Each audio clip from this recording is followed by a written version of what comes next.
We're Hassani and Danielle Pettiford, and we're a real couple with real problems who almost called it quits.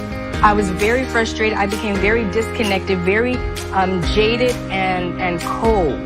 We have 4 children, going on 20 years of marriage, and we practice what we preach. Our mission, to change the way couples relate to one another and teach them the skills needed to improve the quality of their relationships. This is the Couples Academy Show.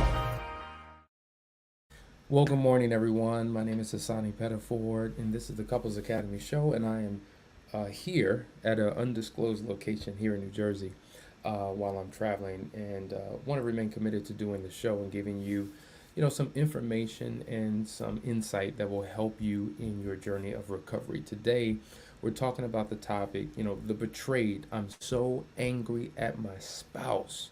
Now, interestingly enough, there's no way that we can talk about recovery without dealing with this very, very important topic. If I think about the last 10 years as an infidelity recovery specialist, dealing with marriage issues prior to that, we were, dealing with more general things across the board. But once we got further training and began to really focus on infidelity, one of the biggest issues that the betrayed spouse struggles with is anger.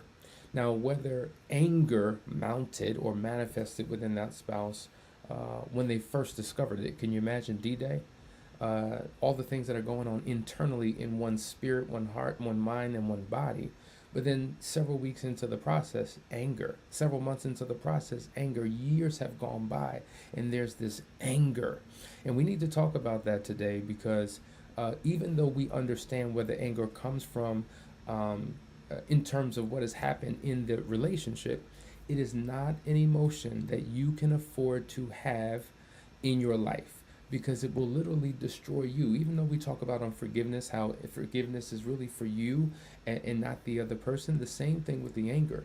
Oftentimes we're using anger as a form of punishment, and we want to, in essence, I'm getting into the message. Why don't we just take our time, because I want to go through several steps that are going to help you begin to identify the root causes of the anger and what you need to do about that. But listen really quickly before we get started, make sure you share.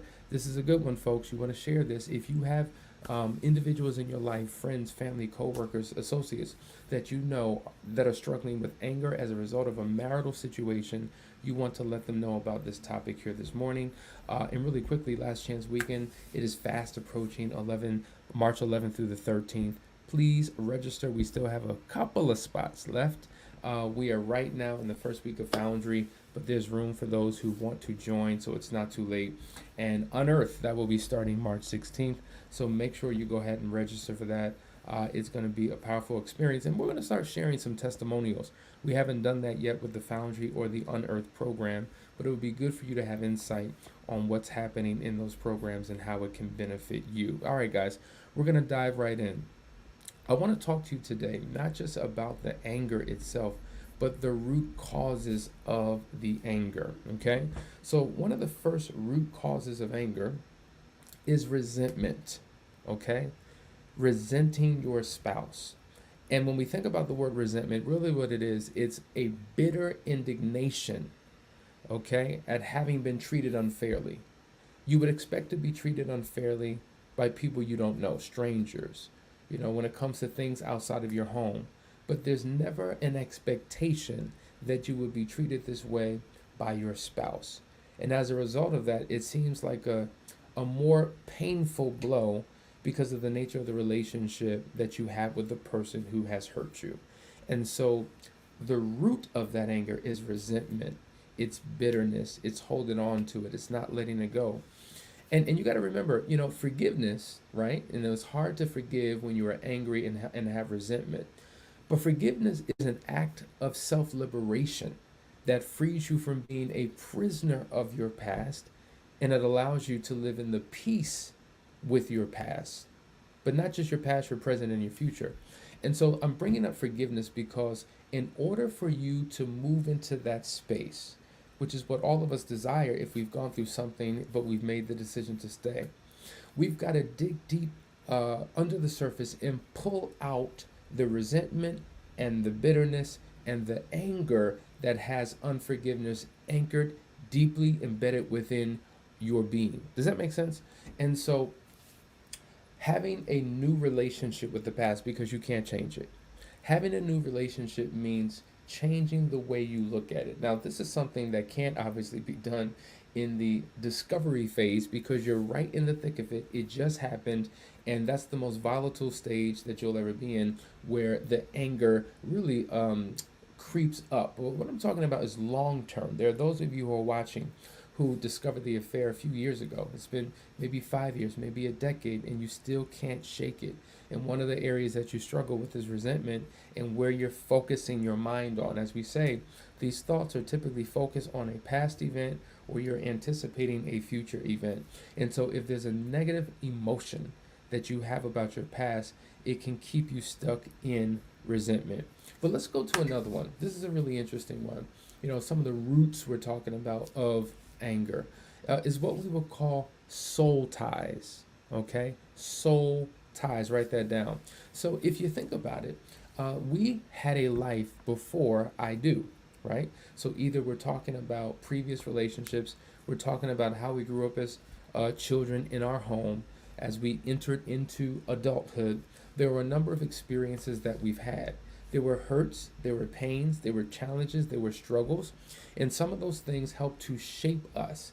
It helped us in terms of, well, when I say help, not in a good sense, but what it did was it contributed to our self-identity, okay? And so think about it. We talk about this all the time. Overwhelmingly, the majority of our issues that we struggle with stem back from a child. And so our past is literally littered with occurrences of pain. Our past is littered with occurrences that have really set us back. And so you grow up sometimes with walls. You grow up almost on guard. You grow up in high anticipation that something's going to happen. Or you grow up with this mindset that will say, I will never allow such and such to happen to me based upon things that have happened in the past. And then when things occur in your present that are reminiscent of things that have happened in your past, all of those wounds begin to resurface and those old emotions echo out from the past. Now, this is true, and I see this particularly often when a spouse is betrayed by their partner, but they grew up in a home where they saw one parent betrayed by the other. Now, we've talked about this before. When you cheat on your spouse, you're also cheating on the family because the family is impacted by what you do. Because, wait a minute, you cheated on my mother. You cheated on my father. So there's a pain that they carry with that.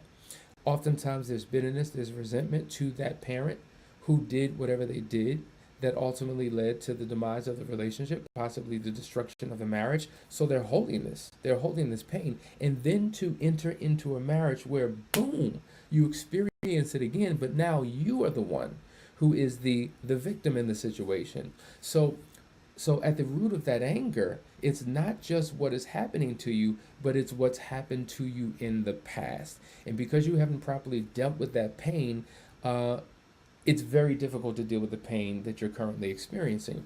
And so pain that isn't transformed will eventually be transmitted. I want you to write that down. Pain that is not transformed will eventually be transmitted. So the pain that you have caused me, the pain from my past, now that I experience something that is painful, I'm going to transmit that pain back to you. And oftentimes this is that vengeful, retaliatory, you gonna get it because this is what you did to me. It becomes very tit for tat.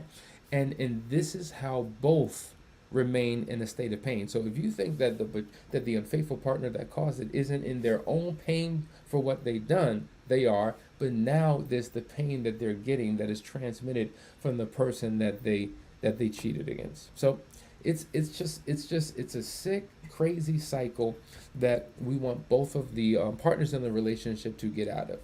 Now, interestingly, these wounds can be a significant source of anger and can cause an emotional response that is exaggerated, right? So I heard somebody say something that was so profound. When a hidden pain is triggered, we can have a $500 response to a $5 incident. It's just like, wait a minute, that response and that reaction didn't call for what has happened. But there's an over exaggeration oftentimes, not that we're minimizing what was done. And I'm not talking about infidelity, I'm just talking about anything, right? Anything. If I'm 5 minutes late, man, why are you reacting like that? If the food is not cooked enough, why are you? Because what happens is there's a hypersensitivity to any and all once that soul wound has been exposed again. Guys, I hope this is helping you. You're watching the Couples Academy, so stay right there. We'll be right back after this quick break, and we'll go deeper into the other roots of anger. Couples Academy is expanding its team to meet the growing demand of people in need of help around the world. So if you're a trained, licensed, or certified expert in marriage enrichment, infidelity recovery, sex therapy, life coaching, cognitive behavioral therapy, divorce mediation, financial coaching, or family therapy, contact us today.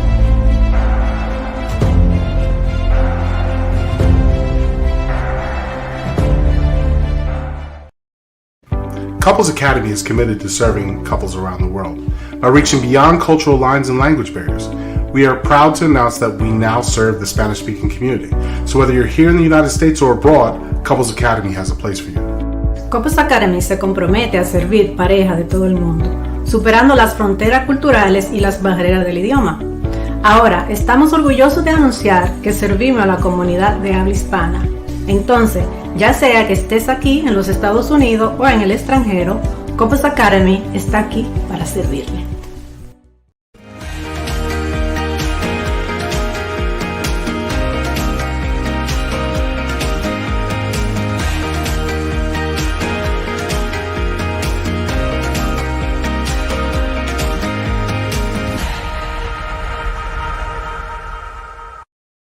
All right, we're back, guys. We want you to share. If you love what we do, just share this. Even if you don't, can you do me a favor? Can you share this? Because this is one of those topics that I think a lot of people can resonate with. Anyway, let's go to our family. Vashawn, it is good to see you. Jaguar has a comment. Good morning. This one is definitely for me this morning. I've been trying so hard to forgive and move forward. I've never dealt with the deep sadness and pain I've been experiencing. And she goes on to say, now that and thank you for putting two of two. That really helps me because as the comments come in, I'm just like, what? Yeah. Anyway, now that we're supposedly in a good place, I find myself full of resentment that I don't know how to address. So many years of deception have left me emotionally spent. I don't want to sound redundant or trite, but we do believe in the process of counseling. Find someone that can help you process it. That can help you make sense of it, because the reality is when you're relying on your own intellect, it can keep you trapped. It can keep you stuck because there's a deeper dive to it that you may not be seeing. And sometimes bringing somebody else in and helping you see things from a different perspective will help to change things. As we say all the time, when you change the way you look at something, the thing that you look at changes. Anyway, Keith, good to see you. Debbie and Jody, as always, your family, good to see you. Shalice says, to my husband who is listening, hopefully with restorative ears, I get angry out of nowhere as I struggle with internal conversations, but please know I love you through it as I know you love me through it. So very powerful statement. I want to correct something. You get angry out of nowhere. No, there's somewhere. You just said where it is. It's your internal conversations. So remember, we all live in a world, but there's a world that lives within us.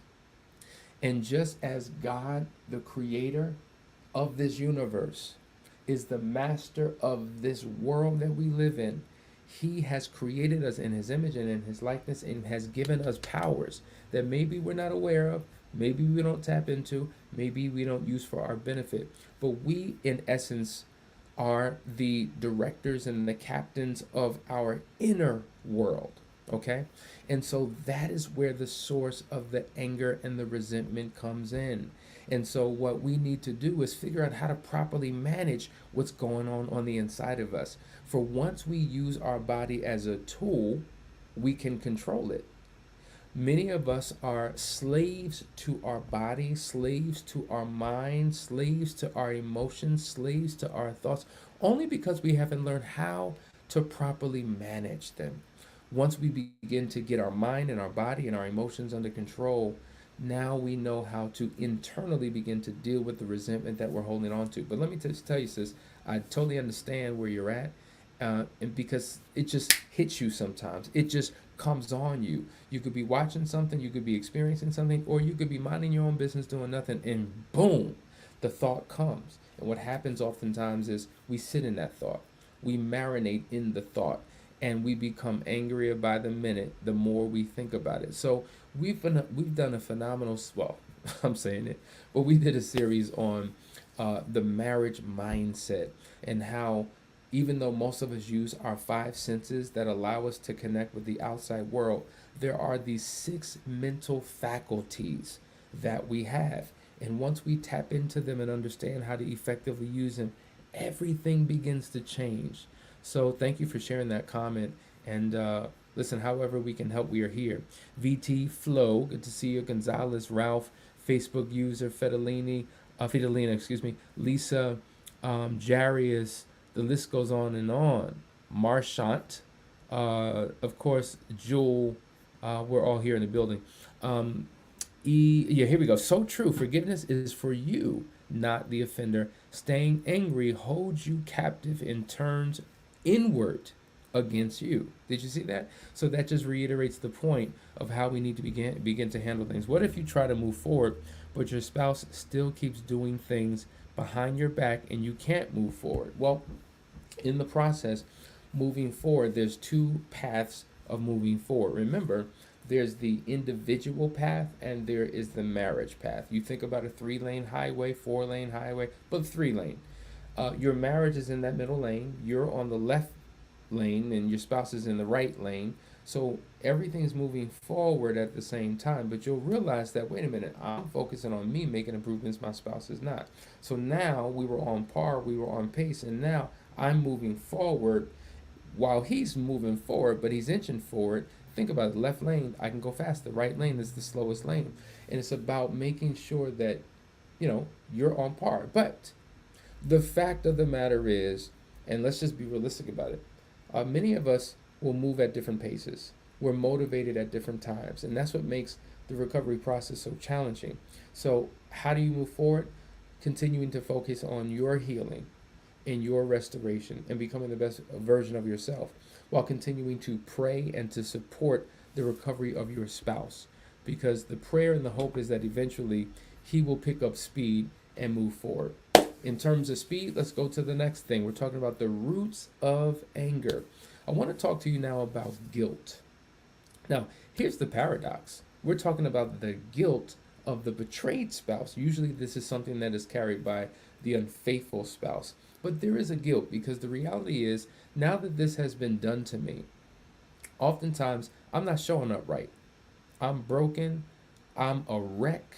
I do reckless things. I do unhealthy things because I'm in a state of unhealth, right? If you are unhealthy, it is hard to do healthy things. If you are healthy, it's pretty difficult to do unhealthy things. So what you do is an outward manifestation of what you're being on the inside. And so it's just like, think about speeding, and I've been guilty of that. I get pulled over by the police officer. He gives me a ticket and I'm mad. Now, I know I was responsible for it. I know I'm guilty of speeding, but I'm mad at the fact that I got the ticket. I'm mad at the fact that somebody's holding me accountable for what I'm doing, for my actions. And think about when you've been in a relationship where your spouse has hurt you, there's been a betrayal, and you're acting out, and you become a verbal assassin. Those of you who have our book, The Audacity of Marriage, 10 Principles of Lifelong Partnership, you know what that is. You're a verbal assassin, and everything you spit is venom. You're becoming physically violent. You're breaking things, tearing things up, burning things on fire. You're kicking, scratching, punching. You're doing things to put your spouse on blast. You're publicly humiliating them. Whatever you are doing, you are guilty of bad behavior, but yet don't want to be called out for it. And so there's this guilt that you have that you struggle with. And so because of this guilt that you have, it's just like, fine, I know I'm doing it. I know I'm wrong, but who are you to tell me what I can and cannot do? Well, that fuels the anger that you're operating in. So, ladies and gentlemen, I'm telling you, this anger thing, it doesn't just destroy your partner, it can destroy you, it can destroy everything. It's like setting things ablaze and watching everything burn down to the ground. That's why you want to get a hold on this emotion, because it's a devastating emotion. When we're talking about the emotional scale, right? On one end of the scale, we have sadness, we have depression. When a person is depressed, they're out of it. There's no energy. I don't feel like getting out of the bed. I don't feel like washing my behind. I don't feel like eating any food. I'm just in this low place. There's very little energy. Now remember, emotions are nothing more than energy in motion. So on that end, there's no energy. I do nothing. But on the opposite end of the emotional scale, there's such an intensity. It's a high level of emotion. And in this emotion, you feel compelled to react, whatever that reaction is. And so this is why we have to manage it. You know, the scripture says, be angry, but sin not. So anger isn't necessarily just the problem. It's what we do with it. It's how destructive we can become with it. And it keeps us in a place of guilt. All right, the next one. Inferiority, guys. We're talking about inferiority at the root of our anger. Okay? It's interesting. We have a strange way of giving others power over our lives. And if we feel that we're being disrespected or we feel inferior to another, anger is a common response. And we hate it when others fail to value or affirm us. See, I thought that I was in a loving relationship where you honored me, but you did something that was dishonorable. And it makes me feel some type of way. You chose or selected someone else, and it makes me feel some type of way. So now I feel inferior. Now I feel less than. Now I struggle with self-worth, self-esteem. You know, I used to think I was this. Now I question it. I used to have a level of confidence. Now I'm insecure. This act has made me inferior. And now that I'm not who I thought I was, or maybe I don't think I am who I really am, but the point is the way I see myself now. I see myself from a position of inferiority, and there's an anger that festers in that because you did not value me. And so when we feel undervalued, it triggers a response in us to place all the blame on the other partner. Guys, I hope this is helping. I hope I'm giving you something that is insightful, because many of you are angry and you just don't know why, and you just don't know what to do with it. And I'm giving you the root of the anger, and tomorrow we'll talk about what you need to do with it. All right, let's go to the next one. What is at the root of my anger? Fear. I have a fear that it's going to happen again. I have a fear that you're going to hurt me. I have a fear that I'll never get out of this pain. There's an incalculable number of fears that we walk around with. I have a fear that maybe if I leave, I'll never be able to enter into another relationship. So I have a fear of being trapped. I have a fear of no longer being attractive. I have a fear of never being good enough. There's all types of fears that we're struggling with. And in a moment of danger, we frequently utilize anger as a method. Think about the fear. Going back to the fear. Because we have fear, it makes us angry, right? And so this anger that we're unleashing on our partner, we're doing it because we're trying to protect ourselves from being hurt. It's self-protection, self-preservation. And so oftentimes, because I fear that you're going to do something again, I got to protect myself. So guard is up, wall is up. I have the belief that if I open up my heart again, you're just going to harm it. So that fear causes me to release this invisible wall that you can't see. Oh, but it is there. Man. Let's go to the next one, guys. This is the final one. The root of your anger. Righteous indignation. So now, at times, anger is actually justified. You know, when a wrong is done to you, there's a need for it to be corrected. And that anger serves as an intended purpose. And the reality is, it's okay to right a wrong, but be sure that you stay within the bounds of love, and something that is healthy. Because if you don't, it can be destructive. You know, I say this all the time. Martin Luther King was angry. He was an angry man. Mahatma Gandhi, angry. Mother Teresa, angry. Billy Graham, angry. Anybody who's made a significant impact on the world was angry. Now, do I mean that, they just had these angry personalities and nobody could deal with them? No, no. They were angry about the situations and circumstances of life. They were angry about the conditions in the world. They were angry that people, weren't rising to the fullest potential of who God created them to be. And that anger drove them to do something. Remember, anger is nothing more than an emotion, and an emotion is nothing more than energy in motion. And so when you have righteous indignation and you feel justified in your emotion, the question is, what are you going to do about it? So either this emotion will be constructive or it will be destructive. And many of us have chosen the destructive path rather than the constructive path. And that's what has led us in the negative spiral that we've been engaged in. And guys, we're talking about the roots of betrayal. I'm so angry at my spouse. At least now I have an indication as to why that is what it is. Stay right there, guys. We'll be right back after this quick announcement.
Hey guys, we are back. You're watching the Couples Academy show. We're talking about the fact that, I'm just so angry at my spouse. And what prompted me to do this today is because, we have a number of clients that we work with all over the world, and quite a few of them, the betrayed spouse, they're going through a whole lot of hurt, a whole lot of pain. You got to realize that anger, okay? Anger is a secondary emotion, okay? It's a secondary emotion. The first emotion is really sadness. It's sadness. And I'm in such deep pain that sometimes I just don't know what to do. And I react. Think about being a parent. You have these children, you love these children, you provide for these children, you feed these children, you clothe these children, you want the best for your children. You want to do all these wonderful things for your children, but they just don't act right. These kids are crazy. They can be disrespectful. They can be dismissive. They can be selfish. They can do things without thinking. They're kids. That's what a lot of kids do when they go through certain phases. And sometimes in your frustration, some of you will scold, you will beat, some even abuse their children out of their frustration, because guess what? I just don't know what else to do. How do I get through? That's the same way we often feel with our spouses. And we punish them. And we punish them some more. And for many, it's a perpetual punishment that has no end. And so the reality is, if you've made the decision that you want to heal, if you've made the decision that you want to stay, this is not sustainable. You cannot stay in this state. You cannot continue to remain in this relational dynamic. It will literally destroy you from the inside out.